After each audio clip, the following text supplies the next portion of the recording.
ದರ್ಶನ್ ಅವರ ಪತ್ನಿ ವಿಜಯಲಕ್ಷ್ಮಿ ಅವರು ಪೊಲೀಸ್ ಸಿಸ್ಟಮ್ ವಿರುದ್ಧವಾಗಿ ತಮ್ಮ ಒಂದು ಹೋರಾಟ ಅನ್ನೋ ರೀತಿಯಾಗಿ ಅವ್ರ ನಡವಳಿಕೆ ನಿನ್ನೆ ಅವರು ಕಮಿಷನರ್ ಕಚೇರಿಗೆ ಬಂದಿರೋದು, ಅದಾದ ನಂತರ ಅವರ ಪೋಸ್ಟ್ಗಳು, ಇದರಲ್ಲೆಲ್ಲ ಅವ್ರ ಮೇಲಿನ ಮೇಲೆ ಪ್ರಸ್ತಾಪ ಮಾಡ್ತಾ ಇದ್ದಾರೆ.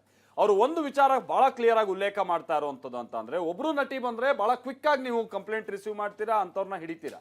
ನಾನು ಕೊಟ್ಟಂತ ಕಂಪ್ಲೇಂಟ್ ಬಗ್ಗೆ ಯಾಕೆ ಇನ್ನೂ ಕ್ರಮ ಆಗ್ತಾ ಇಲ್ಲ ಅನ್ನುವಂಥ ಪ್ರಶ್ನೆ ಈ ಮುಖ್ಯವಾಗಿ ಪರೋಕ್ಷವಾಗಿ ಅವರು ರಮ್ಯಾ ವಿಚಾರವನ್ನ ಪ್ರಸ್ತಾಪ ಮಾಡ್ತಾ ಇದ್ದಾರೆ ಅನ್ನೋದು ಕ್ಲಿಯರ್ ಆಗಿ ಗೊತ್ತಾಗ್ತಾ ಇದೆ. ಹಾಗಾದ್ರೆ ವಿಜಯಲಕ್ಷ್ಮಿ ಅವರ ಸಿಟ್ಟಿಗೆ ಕಾರಣ ಆಗಿರುವಂತ ಸಂಗತಿ ಏನು? ಹೌದು, ನಿಜಕ್ಕೂ ಕೂಡ ಪೊಲೀಸ್ ಇಲಾಖೆ ಏನಾದರೂ ವಿಜಯಲಕ್ಷ್ಮಿ ಅವರ ಕಂಪ್ಲೇಂಟ್ ಅನ್ನ ನಿರ್ಲಕ್ಷ್ಯ ಮಾಡಿದ್ಯಾ? ಅದರ ಜೊತೆಗೇನೆ ಚಾಮುಂಡಿ ದೇವಿಯ ದರ್ಶನವನ್ನ ವಿಜಯಲಕ್ಷ್ಮಿ ಅವರು ಪಡೆದು ಇರುವಂತ ಎಲ್ಲ ಸಂಕಷ್ಟಗಳು ನಿವಾರಣೆ ಆಗಲಿ ಅಂತೇಳಿ ಪೂಜೆ ಪುನಸ್ಕಾರವನ್ನ ಕೂಡ ಸಲ್ಲಿಸಿದ್ದಾರೆ. ಬನ್ನಿ, ಇದಕ್ಕೆ ಸಂಬಂಧಪಟ್ಟಂಗಿನ ರಿಪೋರ್ಟ್ ನೋಡ್ಕೊಂಬ.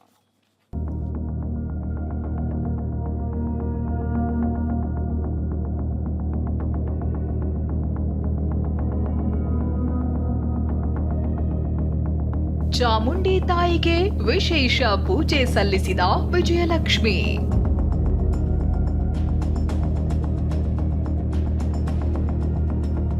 ಕೆಟ್ಟ ಕಾಮೆಂಟ್ಸ್ ಮಾಡೋರ ವಿರುದ್ಧ ನಟ ದರ್ಶನ್ ಪತ್ನಿ ಸಮರ.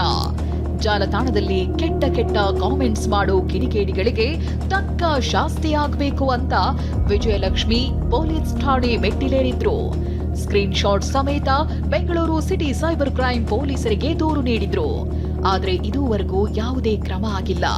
ಇದೀಗ ಸಂಕಷ್ಟ ನಿವಾರಣೆಗೆ ಹೊಸ ವರ್ಷದಂದು ದರ್ಶನ್ ಪತ್ನಿ ಚಾಮುಂಡೇಶ್ವರಿ ದೇವಿ ಮೊರೆ ಹೋಗಿದ್ದಾರೆ.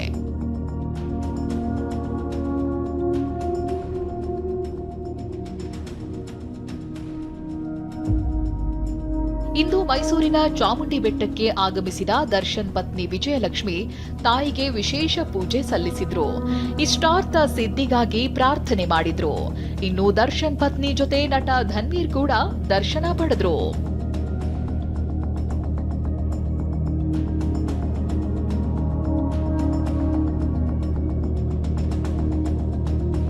ಮತ್ತೊಂದು ಕಡೆ ಕೆಟ್ಟ ಕಾಮೆಂಟ್ ಮಾಡಿದವರ ವಿರುದ್ಧ ದೂರು ಕೊಟ್ಟರೂ ಕ್ರಮ ಆಗಿಲ್ಲ.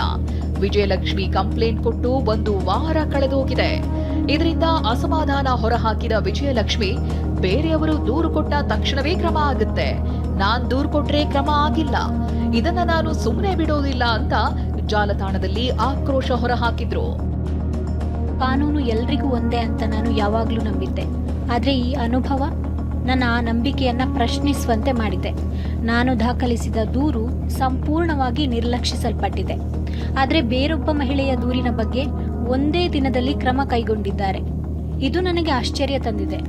ಇದು ನಿಜವಾಗಿಯೂ ನನಗೆ ಆಶ್ಚರ್ಯವನ್ನುಂಟು ಮಾಡುತ್ತೆ. ನನ್ನ ದೂರು ಕಡಿಮೆ ಮುಖ್ಯವೇ ಅಥವಾ ಮಾನ್ಯವೇ? ವಕೀಲರ ಮೂಲಕ ನಿರಂತರವಾಗಿ ಹಿಂಬಾಲಿಸಿದ ಬಳಿಕವೂ ಕ್ರಮ ಇಲ್ಲ. ಈ ವಿಳಂಬ ಯಾವುದೇ ಬಾಹ್ಯ ಒತ್ತಡ ಅಥವಾ ಪ್ರಭಾವದಿಂದಾಗಿಲ್ಲ. ಯಾರು ಭಾಗಿಯಾಗಿದ್ದಾರೆ ಎಂಬುದರ ಮೇಲೆ ನ್ಯಾಯ ಅವಲಂಬಿತವಾಗಿರಬಾರದು. ನಾನಿದನ್ನು ಸುಮ್ಮನೆ ಬಿಡುವುದಿಲ್ಲ.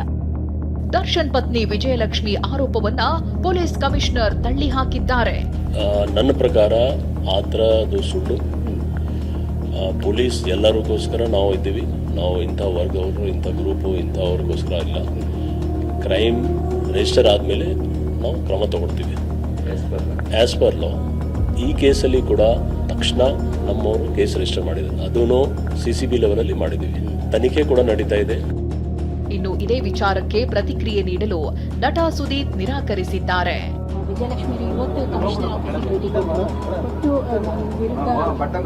ನನ್ನ ಲೈಫಲ್ಲಿ ನನ್ನ ಬಗ್ಗೆ ಮಾತಾಡೋದು, ಪಕ್ಕದ ಮನೆ ಬಗ್ಗೆ. ಸದ್ಯಕ್ಕಂತೂ ವಿಜಯಲಕ್ಷ್ಮಿ ಪೊಲೀಸರ ಕಾರ್ಯವೈಖರಿಯನ್ನೇ ಪ್ರಶ್ನೆ ಮಾಡುತ್ತಿದ್ದಾರೆ. ಪೊಲೀಸರು ಅದ್ಯಾವ ಕ್ರಮ ಕೈಗೊಳ್ಳುತ್ತಾರೋ ಕಾದು ನೋಡಬೇಕು. Bureau report, TV9.